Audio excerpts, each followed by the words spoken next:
شروع کرتی ہوں اللہ کے نام سے جو نہایت رحم کرنے والا ہے۔ ایک عورت کا شوہر فوت ہوا تو ورثہ میں اس نے صرف 3 درہم چھوڑے۔ عدت کے بعد خاتون نے وہ 3 درہم نکالے اور قریبی بازار سے اون خرید لی۔ کچھ دن بعد ہی اون کی قیمت بڑھ گئی۔ اس نے وہ اون 5 درہم میں بیچ ڈالی۔ 2 درہم سے گھر کا سامان لیا اور 3 درہم سے دوبارہ اون خرید لی۔ اس نے گھر لا کر اون کو دھوپ میں رکھا تو ایک پرندہ آیا اور اون کو لے گیا۔ وہی اون اب رزق کا ذریعہ تھی۔ عورت بہت پریشان ہوئی اور اللہ سے شکوہ کرنے لگی کہ اب میں اپنا اور بچوں کا پیٹ کیسے پالوں گی۔ اگلے دن عورت حضرت داؤد طائی کے پاس گئی اور انہیں اپنا سارا واقعہ سنا دیا کہ کس طرح سے میرے کاروبار کی واحد امید ایک پرندہ اڑا کر لے گیا ہے۔ حضرت داؤد طائی یہ واقعہ سن کر خاموش ہو گئے جیسے کہ کسی کا انتظار کر رہے ہوں۔ اتنے میں دروازے پر دستک ہوئی۔ آپ نے اندر آنے کی اجازت دی تو 10 آدمی اندر داخل ہو گئے۔ حضرت داؤد طائی نے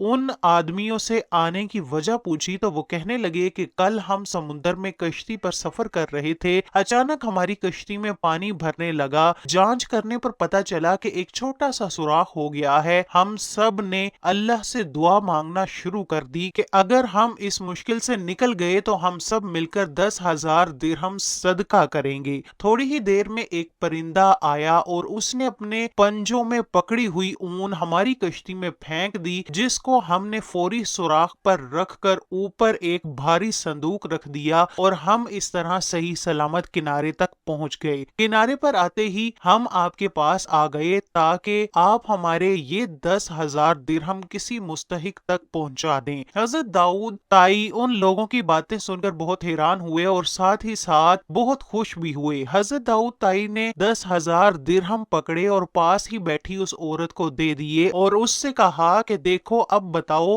ہمارا رب رحم دل ہے یا ظالم ہے۔ بیوہ خاتون داؤد طائی کے چہرے کی طرف دیکھتی رہی اور رو رو کر اپنے رب کائنات کا شکر ادا کرنے لگی۔ ہم کو چاہیے کہ اللہ تعالیٰ کی ذات پر بھروسہ کریں اور اس کی ذات پر یقین رکھیں۔ وہ ہر کسی کو اس کی طاقت سے زیادہ آزماتا نہیں ہے۔ حضرت داؤد طائی اپنے وقت کے بڑے اللہ کے پیارے بندے تھے۔ آپ کو آپ کے رحم دلی کی وجہ سے لوگ یاد کرتے ہیں۔ آپ اللہ تعالیٰ کے بڑے ولی اور خدا ترس انسان گزرے ہیں۔ 20 سال تک آپ امام اعظم کی خدمت میں صرف کر کے علم سے فیض یاب ہوتے رہے۔ آپ امام صاحب کے سب سے شاگردوں میں سے بڑا درجہ حاصل کرنے والے آدمی تھے۔ جب حضرت امام محمد اور امام یوسف کا کسی مسئلے کو لے کر اختلاف پیدا ہو جاتا تھا تو آپ سے اس مسئلے کا حل دریافت کر لیا جاتا تھا۔ آپ کا شجرہ نصب حاتم طائی سے جا ملتا ہے۔ آپ 21 صفر 47 ہجری کو ملک شام میں پیدا ہوئے۔ آپ نے زیادہ تر زندگی کوفہ میں بسر کی۔ کہا جاتا ہے کہ جس معاشرے میں آپ نے پرورش پائی اس کے 16 دین تھے۔ صحابہ کرام سے علم حاصل کرنے والے خوب علم سے مال و مال ہو رہے تھے۔ وہاں سے ہی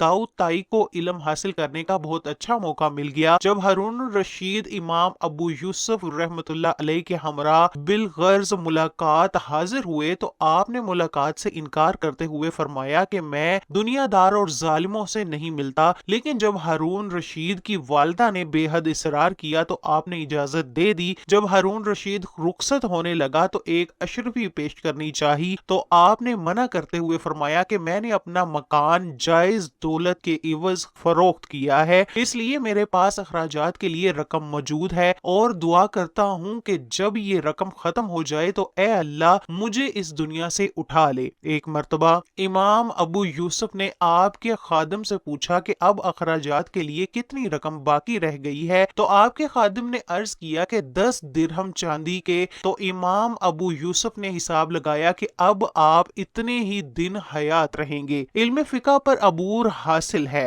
آپ خواجہ حبیب رائی کے پاس آئے، یہاں ان کے ہاتھ پر بیعت کر لی۔ یاد رہے کہ حضرت حبیب رائی حضرت حسن بصری کے مرید تھے۔ ایک دفعہ کا ذکر ہے کہ ایک آدمی آپ کی خدمت میں حاضر ہوا اور کہنے لگا کہ آپ کی چھت کا ایک چھتیر ٹوٹ گیا ہے۔ آپ نے کہا کہ اے میرے پیارے، میں نے 20 سال سے اپنی چھت کی طرف نظر ہی نہیں ماری۔ جب آپ کے والد کا وصال ہوا تو 80 درہم اور ایک مکان ورثہ میں ملا تھا۔ وہ درہم ساری عمر تک آپ سے ختم ہی نہیں ہو پائے۔ آپ اس مکان کی ایک کمرے میں بیٹھ جایا کرتے تھے، جب وہ گر گیا تو دوسرے میں بیٹھ جایا کرتے تھے، جب وہ بھی گر گیا تو تیسرے درجے میں بیٹھ کر زندگی بسر کرنے لگ گئے۔ کہا جاتا ہے کہ ایک داؤد کی نوکرانی نے کہا، آپ کے لیے گوشت کا اچھا سا سالن نہ بنا لوں؟ حضرت داؤد طائی نے جواب دیا، جی تو میرا بھی یہی کر رہا ہے۔ اس نوکرانی نے گوشت بہت مزیدار تیار کر کے آپ کے سامنے پیش کیا تو آپ فرمانے لگے کہ فلاں آدمی کے بچے کہاں ہیں؟ نوکرانی نے جواب دیا کہ اے آقا یہیں پر ہیں۔ تو آپ نے فرمایا یہ گوشت ان بچوں کو دے دو۔ نوکرانی نے کہا کہ آپ بھی اس گوشت سے کچھ کھا لیجئے۔ تو آپ نے فرمایا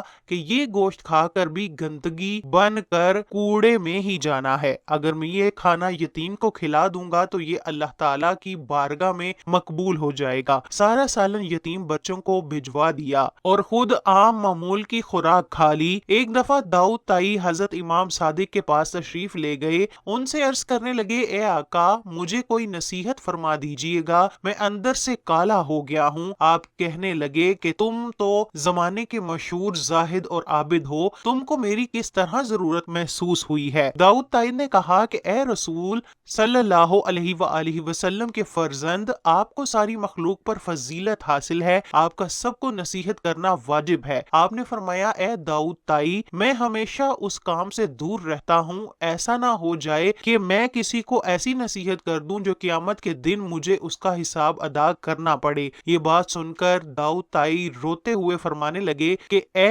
مرشد، اگر آپ ہی اپنے آپ کو اس قابل نہیں سمجھے تو میں کس باغ کی مولی ہوں؟ میں زاہد و عابد ہونے پر کس طرح بھروسہ کر سکتا ہوں کہ میں اللہ تعالیٰ کا نیک آدمی ہوں؟ شروع کرتی